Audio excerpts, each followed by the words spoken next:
அதுக்குரிய இன்றைய பேச்சாளர் மருத்துவர் கவிதா அவர்களை வருக வரவேற்கிறோம், மேடைக்கு அழைக்கிறோம். இன்றைய நிகழ்வுக்கு தலைமை ஏற்பதற்காக மரியாதைக்குரிய மேற்பார்வை பொறியாளர் தமிழ்நாடு மின் பகிர்மான கழகம் அவர்களை பேரன்போடு மேடைக்கு அழைக்கிறோம். வர்றாங்களா? இல்ல இல்ல, சும்மா ஆனர் பண்றது.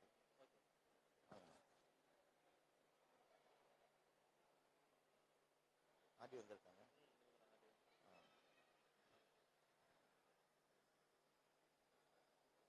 நீங்க உட்காருங்க மேடம். ஃபர்ஸ்ட் ஷால் தான் போடணும், அப்புறம் தான் ஷீல்டு. ஆனால் ஒருத்தருக்கும் போட்டு அப்பப்பே கொடுத்துருங்க, ஒருத்தருக்கு ஷால் போட்டு அப்பப்பே கொடுத்துருங்க. கொஞ்சம் குயிக்கா பாருங்க. சிறப்பு விருந்தினர்களுக்கு சிறப்பு செய்கிற நேரம் இது. மரியாதைக்குரிய தமிழ்நாடு மின் பகிர்மான கழகத்தினுடைய மேற்பார்வை பொறியாளர் அவர்கள் இன்றைய சிறப்பு விருந்தினர் ஆதவன் திருச்சன்யா அவர்களுக்கு சிறப்பு செய்கிறார்கள்.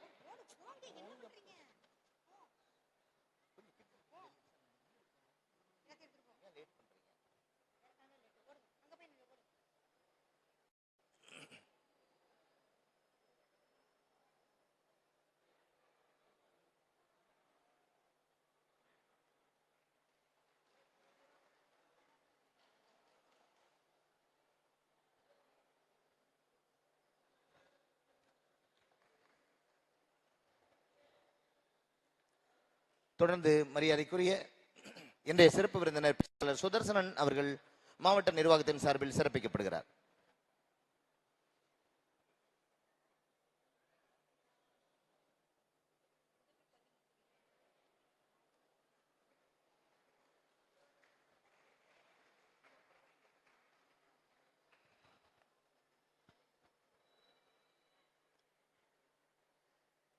தொடர்ந்து வருகை தந்திருக்கிற மரியாதைக்குரிய பேச்சாளர் செந்தமிழ் அருவி மருத்துவர் கவிதா அவர்கள் சிறப்பிக்கப்படுகிறார்கள்.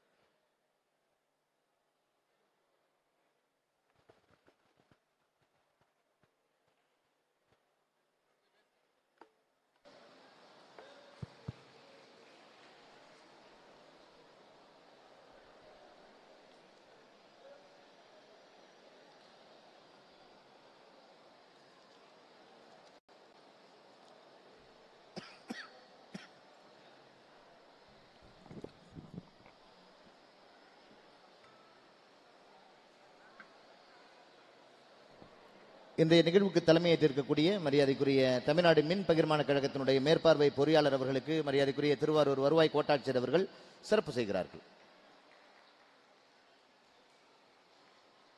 சிந்தனை அரங்கு தொடங்குகிறது. சிந்தனை அமர்வின் முதல் அமர்வு ஆங்காங்கே நின்று கொண்டிருக்கிற மரியாதைக்குரியவர்கள் இருக்கைகளிலே அமரும்படி கனிவோடு வேண்டுகிறோம். பள்ளி மாணவ மாணவிகள் அமைதியாக அமர்ந்திருக்குமாறு கேட்டுக்கொள்ளப்படுகிறீர்கள்.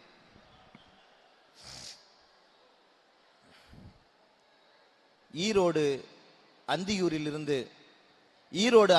இருந்து ஆழி தேரோடும் ஆரூருக்கு வந்திருக்கும் நபர் இவர். ஈரோடு அந்தியூரில் இருந்து ஆழி தேரோடும் ஆரூருக்கு வந்திருக்கும் நபர் இவர். பெண்ணின் பெருந்தக்க யாவுல என்பார்கள். பெண்ணுக்கு ஞானத்தை வைத்தான் புவி பேணி வளர்த்திடும் ஈசன். மண்ணுக்குள்ளே சில மூடர் நல்ல மாதர் அறிவை கெடுத்தார் என்பார்கள். பெண்கள் கல்வி கற்றால் வையத்தில் எத்தனை உயர்வுகளை பெற்றிட முடியும் என்பதற்கு வாழும் உதாரணங்களில் இவரும் ஒருவர். பள்ளி பருவத்தில் இருந்து தொடங்கிய பேச்சு அனுபவம் இவரை இன்றைக்கு பல புத்தக திருவிழா மேடைகளில் பயணப்படுத்த வைத்திருக்கிறது. பள்ளி நாட்களிலேயே கல்லூரி நாட்களிலேயே பல பதக்கங்களை பரிசுகளை பெற்ற இவர் பெருமைக்குரிய எழுத்தாளர் ஜெயகாந்தன் அவர்களிடமிருந்து பதக்கமும் பாராட்டு சான்றையும் பெற்றவர். மிகச்சிறந்த வாசிப்பாளர், மிகச்சிறந்த பள்ளி புத்தக வாசிப்பாளரும் கூட. காரணம், தகுதியின் அடிப்படையில் கால்நடை மருத்துவராக பணியேற்றி 7 ஆண்டுகள் கால்நடை மருத்துவராக பணியாற்றி தமிழ்நாடு அரசு பணியாளர் தேர்வாணையம் நடத்துகிற தொகுதி 1க்கான தேர்வில் வெற்றி பெற்று இப்போது பத்திரப்பதிவு துறையில் துணை பத்திரப்பதிவு தலைவராக பணியாற்றி கொண்டிருக்கிறார். தொடர்ந்து தமிழ் கூறும் நல்லுலகெங்கும் பயணப்பட்டு தமிழ் வளர்த்து கொண்டிருக்கிறார். தன்னம்பிக்கையின் சிகரமாய் இருக்கிறார் இவர். நள்ளிரவு சூரியன் என்கிற சிறுகதை தொகுப்பினை வெளியிட்டிருக்கிறார். தஞ்சாவூர் தமிழ் பல்கலைக்கழகம் மரியாதைக்குரிய பெருமாட்டியின் தமிழ் உரையினை கேட்டு செந்தமிழ் அருவி என்கிற பட்டத்தினை வழங்கி இருக்கிறது. பெருமைக்குரிய பெருமாட்டி ஆரூருக்கு வருகை தந்திருக்கிறார். வானமும் வசப்படும் என்கிற தலைப்பில் உரையாற்ற இவரே வானத்தை வசப்படுத்தியவர். தொகுதி 1 தேர்வில் வெற்றி பெற்று பெருமைக்குரிய பதவியில் இருப்பவர் இவர். வாழும் மனிதர்களிடம் வரலாற்றை தேடுங்கள். வரலாற்றின் பக்கங்களில் மனிதர்களை தேடுவதை விட அது மிகவும் உன்னதமானது. அந்த வகையில் இந்த பெருமாட்டியினுடைய வருகை நமக்கெல்லாம் பெருமை. வானமும் வசப்படும். அம்மா வருக, அரிய உரை தருக.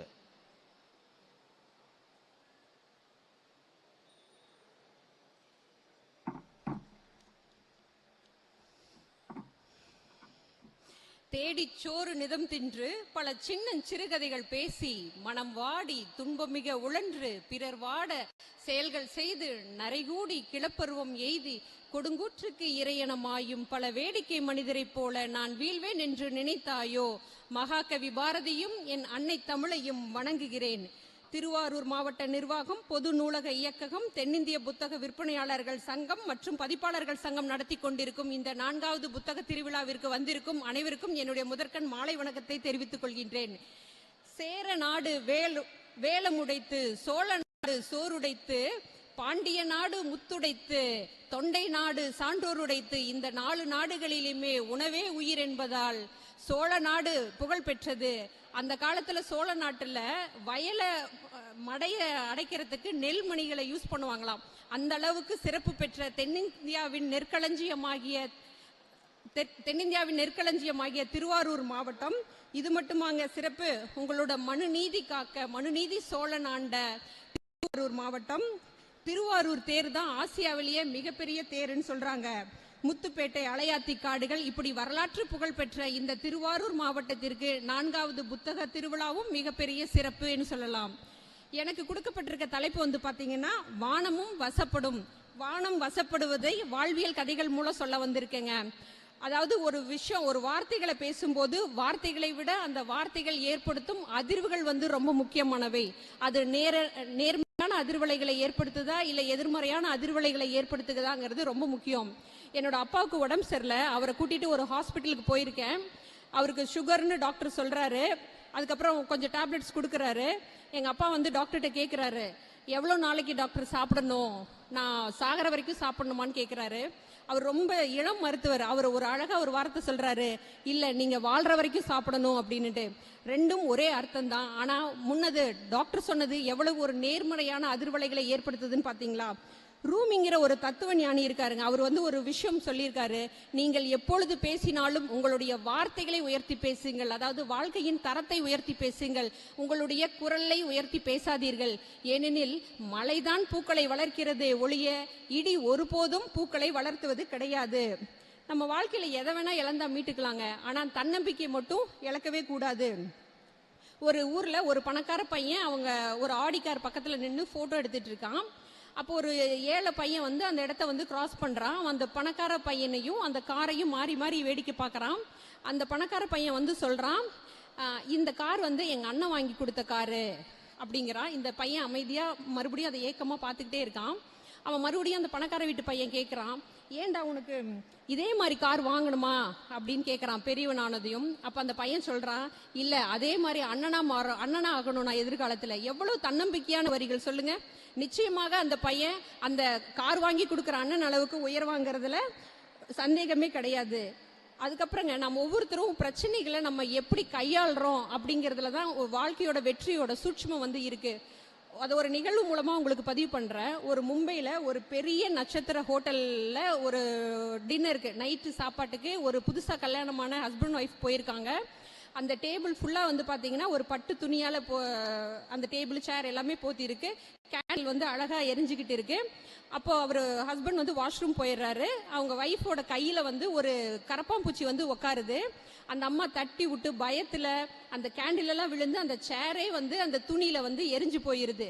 இதே நிகழ்வை இன்னொரு மாதிரி பதிவு பண்ற பாருங்க. அந்த ஹோட்டல் பேரர் கையில அதே கரப்பாம்பூச்சி வந்து உட்காருது. அவர் கையில வந்து சாப்பாடு வச்சிருக்காரு சர்வ் பண்றதுக்காக. அந்த கரப்பாம்பூச்சி இப்படி கையில பிடிச்சிக்கிட்டு அந்த சாப்பாட்டை கொண்டு போய் சர்வ் பண்ணிட்டு அந்த கரப்பாம்பூச்சியை கொண்டு வந்து வெளியில ஜன்னல்ல தூக்கி போடுறாரு. இங்க வந்து பிரச்சனை ஒண்ணுதான், என்னன்னா கரப்பாம்பூச்சி தான் பிரச்சனை. ஆனா அதை 2 பேரும் எப்படி கையாண்டாங்க பாத்தீங்களா? அந்த அம்மா வந்து அந்த பிரச்சனையை கையாண்ட விதமும் அந்த சர்வர் கையாண்ட விதமும் இதுலதான் வந்து நம்மளோட வாழ்க்கையோட வெற்றியோட சூட்சுமம் வந்து இருக்கு. நம்மளாம் என்ன நினைச்சிட்டு இருக்கோம்னா, ஒரு தடை வந்துச்சுன்னா நம்ம வாழ்க்கையே முடிஞ்சது, அதுக்கப்புறம் நம்ம முன்னேறதுக்கு ரொம்ப யோசிக்கிறோம். ஒரு அறிவியல் வகுப்பாசிரியர் வந்து ஒரு வகுப்பு நடத்திட்டு இருக்காரு. அதுல வந்து வண்டியில போற பிரேக் பத்தி ஒரு கிளாஸ் எடுத்துட்டு இருக்காரு. பிரேக் வந்து எதுக்கு அப்படின்னு ஒவ்வொருத்தங்களையும் கேட்டுட்டு இருக்காரு. ஒவ்வொரு பசங்களும் ஒரு ஒரு மாதிரியான பதில் வந்து சொல்லிட்டு இருக்காங்க. ஒரு பையன் என்னங்கிறான், ஆக்சிடென்ட் ஆகாம இருக்கிறதுக்கு, மோதாம இருக்கிறதுக்கு, உயிர் காப்பாத்திக்கிறதுக்குன்னு சொல்லிட்டே வந்துட்டு இருக்கான். அதுல ஒரு பையன் மட்டும் எந்திரிச்சு என்ன சொல்றான்னா, நம்ம வேகமா போறதுக்கு அப்படிங்கிறான். வேகமா போறதுக்கு எப்படா பிரேக் இது பண்ணுன்ட்டு எல்லா பசங்களும் அவனை பார்த்து சிரிக்கிறாங்க. கடைசியா அந்த சயின்ஸ் வாத்தியார் சொல்றாரு, அவன் தான் கரெக்டான ஆன்சர் சொன்னான். ஏன்னா வேகம், அந்த பிரேக் இருக்கிற தைரியத்துல தான் நம்ம எல்லாரும் வேகமா போறோம். யாராவது பிரேக் இல்லைன்னா நம்ம வேகமா போவோமா சொல்லுங்க? அது போலதான் தடைகளும். நம்ம வாழ்க்கையில எவ்வளவுக்கு எவ்வளவு தடைகள் வருதோ அந்த அளவுக்கு நம்ம இன்னும் உத்வேகத்தோட செயல்படுவோம். நம்ம வாழ்க்கையில வந்து பாத்தீங்கன்னா 2 விதமான வந்து தேர்ந்தெடுக்கிறதுல நம்ம ரொம்ப மிக முக்கியமா இருக்கணும். ஒண்ணு வந்து நண்பன், இன்னொன்னு வந்து எதிராளி. ஒரு நல்ல நண்பனை தேர்ந்தெடுத்துட்டோம்னு வச்சுக்கோங்களேன், அது சரியான ரூட்ல போற ஒரு பஸ் ட்ரெயின் மாதிரி. அது பாட்டுக்கு அவன் பாட்டுக்கு நம்மள இலக்கு நோக்கி அடைய சேருவான். ஆனா எதிராளியும் அதை விட முக்கியமா தேர்ந்தெடுக்கணும். ஏன்னா எதிராளி தான் நம்மளோட வெற்றியோட தரத்தை, நம்ம எந்த இடத்துல நிக்கணுங்கிறத தீர்மானம் பண்றது எதிராளி தான். இதை ஒரு சின்ன கதை மூலம் சொல்றேன். ஒரு காட்டுல ஒரு புலி வந்து நல்ல ஒரு புள்ளிமான வேட்டையாடி சாப்பிட்டுட்டு படுத்துட்டு இருக்கு. அப்ப அந்த வழியா ஒரு கழுதை வந்து வருது. கழுதை வந்து கேக்குது, என்ன புலியாரு உண்ட மயக்கமா அப்படின்னு கேக்குது. அப்ப அந்த புலி வந்து சொல்லுது, இங்க பாரு கழுதை, ஓடிரு, இப்பதான் நான் வயிறு ஃபுல்லா சாப்பிட்டுருக்கேன், அதாவது வயிறு ஃபுல்லா சாப்பிட்டுருக்கேன், எனக்கு இப்ப வேட்டையாடுற மூடு இல்ல, நீ போயிரு அப்படிங்குது. ஆனா கழுதை கேக்குமா? கேட்கல. என்ன புலியாரு, நான் கூட இப்பதான் வயிறு ஃபுல்லா இந்த ப்ளூ கலர் புல்லு சாப்பிட்டுட்டு வந்தேன் அப்படிங்குது. உடனே புலி யோசிக்குது, ஏண்டா புல்லு வந்து ப்ளூ கலர் எங்கடா இருக்கும், நான் பில்லு திங்காத பரம்பரை தான், ஆனா பில்லு வந்து பச்சை கலருங்குது. இவங்க 2 பேருக்கு நடுவில் ஒரே தர்க்கமா நடக்குது. 2 பேரும் சேர்ந்து சிங்கராஜாட்ட போயிட்டாங்க. சிங்கராஜா உள்ள வரும்போதே பார்த்து தெரிஞ்சுக்கிட்டாரு. இப்போ புலி வந்து சொல்ல ட்ரை பண்ணுது. சிங்கம் வந்து, நீ சொல்லாத, கழுதை நீ சொல்லு அப்படின்றாரு. கழுதை வந்து சொல்லுது, இங்க பாருங்க சிங்கராஜா, நீங்களும் சரி உங்க மந்திரி புலியாரும் சரி பில்லு சாப்பிட மாட்டீங்க. பில்லு சாப்பிட்ற நான் வந்து சொல்றேன், நான் சாப்பிட்ட பில்லு வந்து ப்ளூ கலர்னு, ஆனா உங்க மந்திரி என் கூட சண்டை போட்டுட்டே இருக்காரு அப்படின்னுட்டு. உடனே வந்து இவர் திரும்பி புளிய ஒரு இறங்க பார்த்துட்டு, சிங்கம் கழுதியை பார்த்துட்டு, ஆமாப்பா பில்லு ப்ளூ கலர் தான், போயிட்டு வா அப்படின்னு சொல்லிட்டாரு. அந்த கழுதிக்கு ஒரே சந்தோஷம், அது பாட்டுக்கு ஹாப்பியா போயிருச்சு. புலி வந்து என்ன சொல்லுது, என்ன சிங்கராஜா உங்க ஆட்சியில போய் இப்படி ஒரு நீதி சொல்லிட்டீங்களே, அது மட்டும் இல்ல, இனி 1 மாசத்துக்கு நீங்க இருக்கிற உன்னை மந்திரி பதவியில இருந்து சஸ்பெண்ட் பண்ற, நீ யாருக்கிட்டையுமே பேசக்கூடாது.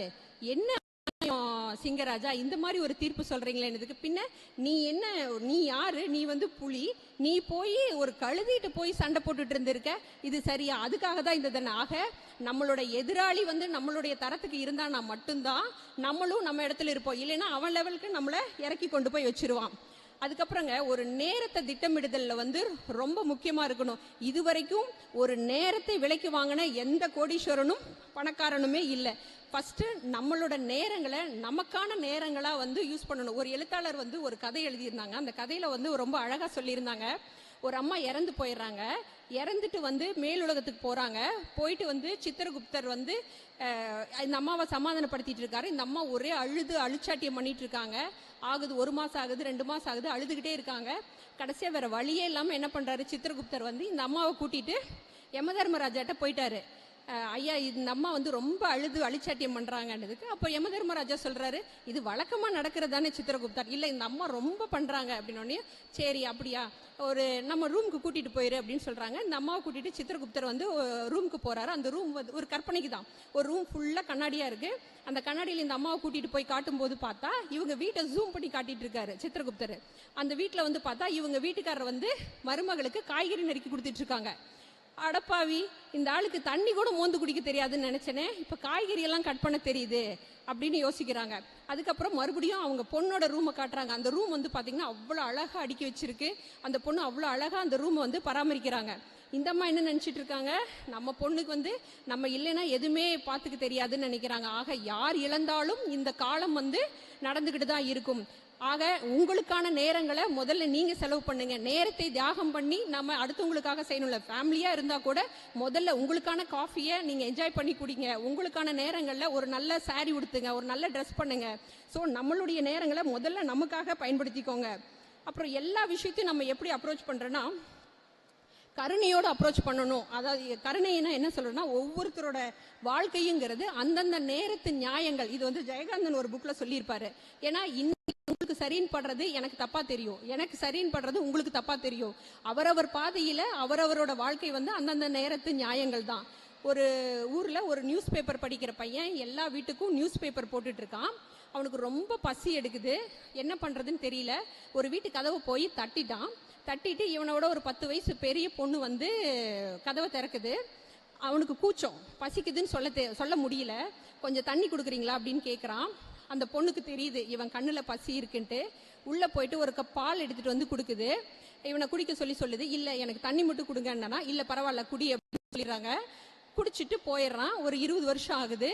அந்த ஊர்லேயே ஒரு மிகப்பெரிய டாக்டராக வந்து அவன் படிச்சு ஆகிறான். அவங்ககிட்ட ஒரு கேஸ் கொண்டு வராங்க.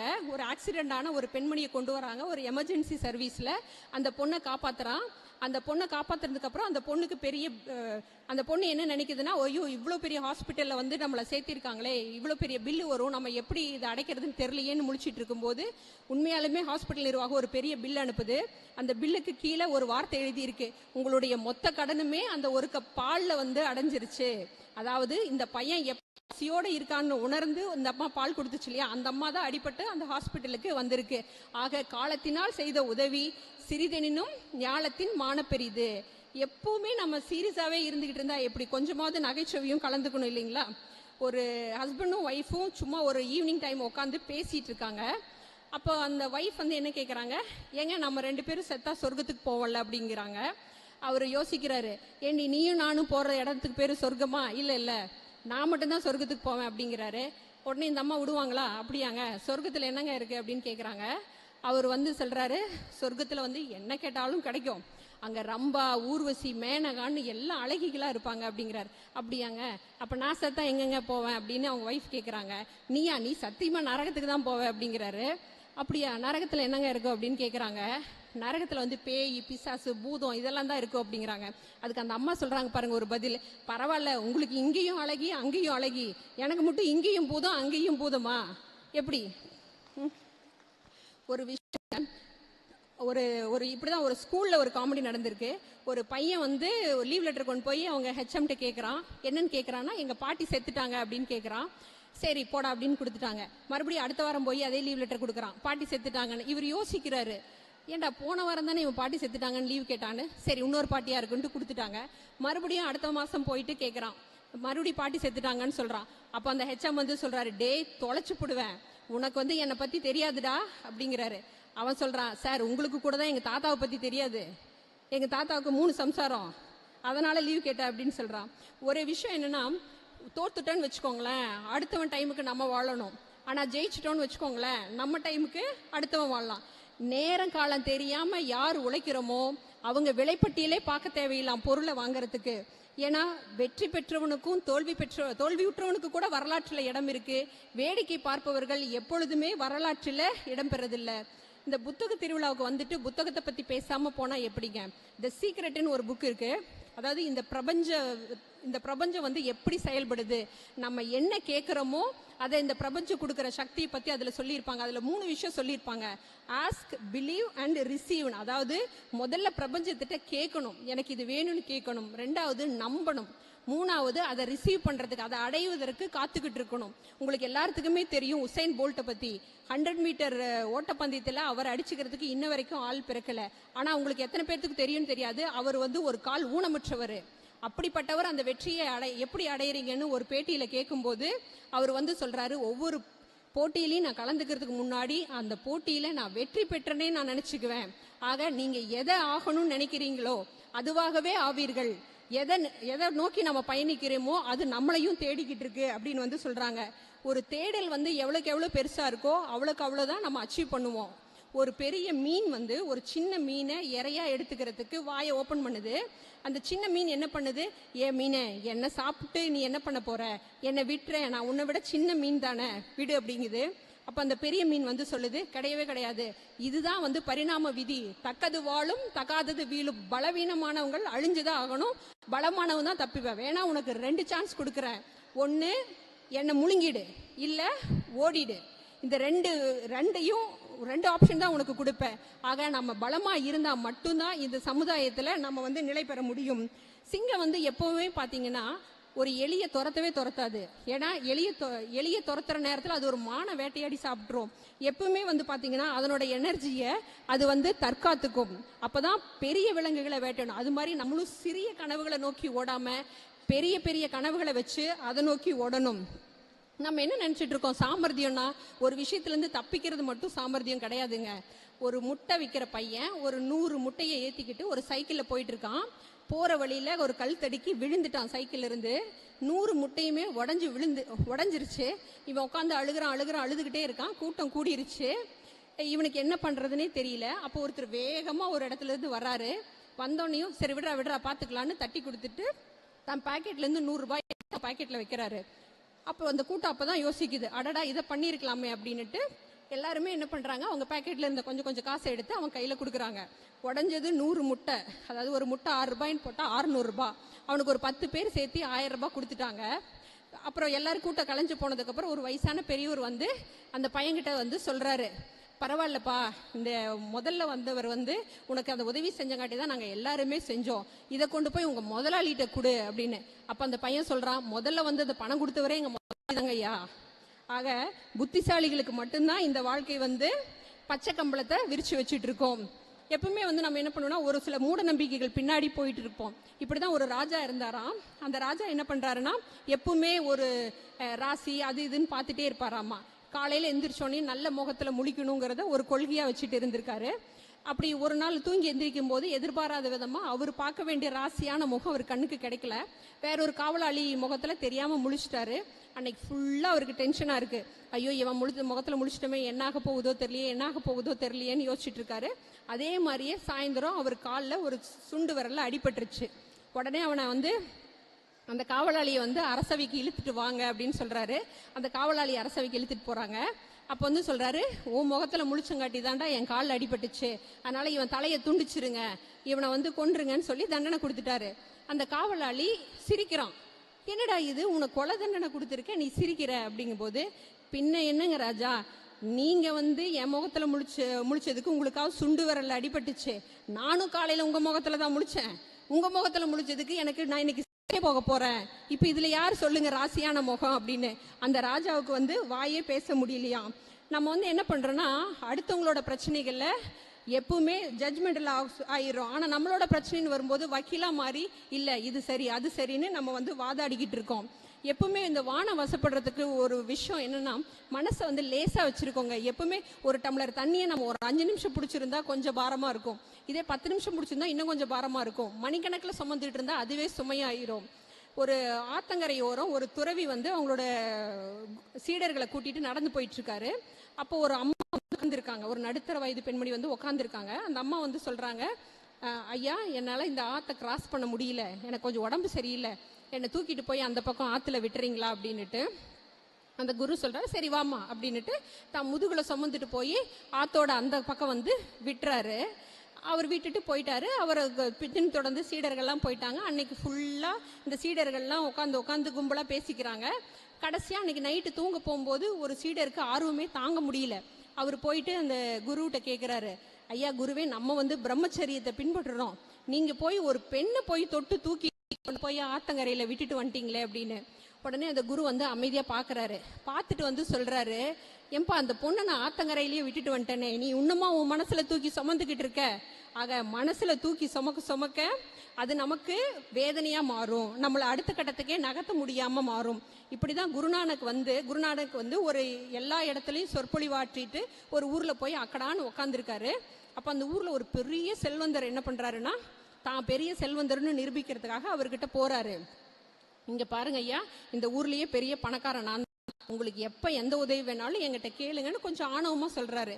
அப்ப குருநானக் வந்து யோசிக்கிறாரு, இவனுக்கு வந்து ஒரு பாடம் புகட்டணும், பணிவுனா என்னன்னு சொல்லி கொடுக்கணும்னு யோசிச்சுட்டு, இந்தாப்பா அப்படின்னு ஒரே ஒரு குண்டூசி எடுத்து கொடுக்குறாரு. குண்டூசி எடுத்து கொடுத்துட்டு, செத்ததுக்கு அப்புறம் மேலோகத்துக்கு வரும்போது இதை எடுத்துட்டு வந்துரு, என்கிட்ட கொண்டு வந்து கொடுத்துரு அப்படிங்கிறாரு. உடனே இவர் வந்து சொல்றாரு, ஐயா குருநானக், நீங்க என்ன பைத்தியமா? செத்ததுக்கு அப்புறம் யாராவது ஒரு குண்டூசியாவது அங்க எடுத்துட்டு வர முடியுமா? தெரியுதுல்ல, செத்ததுக்கு அப்புறம் வாழ்க்கையில நம்ம எதையுமே எடுத்துட்டு போக முடியாது, இதுதான்ப்பா வாழ்க்கை அப்படிங்கும்போது அவர் அன்னைக்கே திருந்தி அவரோட காலில் விழுந்து மன்னிப்பு கேட்டாராங்களாம். இப்படிதான் ஒரு பஸ்ஸில் என்னோட ஃப்ரெண்டு ட்ராவல் பண்ணும்போது நடந்த விஷயம்னு சொன்னார். அவர் ஒரு அம்மா வந்து பக்கத்தில் வந்து உட்காந்துக்கிட்டு அவரை ரொம்ப பேசிக்கிட்டே வந்துட்டு இருக்காங்க. நீ ஏன் இங்கே வந்து உட்காந்த, ரொம்ப மோசமான வார்த்தைகள் எல்லாம் பேசிக்கிட்டே வந்துட்டு இருந்திருக்காங்க. இவர் பாட்டுக்கு அமைதியாக வந்திருக்காரு. அதுக்கு பக்கத்தில் அதை பார்த்துக்கிட்டு இருந்த ஒரு ஃப்ரெண்டு வந்து சொல்கிறான், உன் ஃப்ரெண்டுக்கு கொஞ்சம் கூட கோவமே வரல, அந்த அம்மா பாட்டுக்கு பேசிக்கிட்டே இருக்காங்க, இவர் பாட்டுக்கு அமைதியாகவே வந்துக்கிட்டே இருக்காருன்னு. நான் ஒரு ஃப்ரெண்டுக்கிட்ட கேட்குறேன், ஏன்பா நீ ஏதாவது எதிர்த்து பேசியிருக்கலாம்ல அப்படின்னதுக்கு, நம்ம ஏன் பேசணும், வாழ்க்கை பயணம் வந்து ரொம்ப குறுகியது. இப்போ ஒரு கடைக்கு போகிறோம், பருப்பு வேணும்னு கேட்குறோம், அதை வாங்கிக்கிட்டாதான் பருப்பு நம்மளோடது, வாங்கலைன்னா அது கடைக்காருடையது. அந்த அம்மா என்ன வேணா பேசட்டும், அதை நான் ஏற்றுக்கிட்டாதான் அது என்னுடையது, ஏற்றுக்கலைன்னா அந்த வார்த்தைகள் அனைத்துமே அந்த அம்மாவோடது தான் அப்படின்னு சொல்றாரு. ஒரு நாட்டில் வந்து பார்த்தீங்கன்னா புத்தக கடைகளுக்கு வந்து பூட்டே இல்லையாம். ஏன் அப்படின்னு இன்னொரு நாட்டுக்காரர் வந்து ஏன்பா உங்க ஊர்ல புத்தக கடைகளுக்கு ஏன்பா பூட்ட மாட்டேங்கிறீங்க, ஏதாவது திருட்டு போயிடுச்சுன்னா என்ன பண்ணுவீங்கப்பா அப்படின்னு கேட்கிறாரு.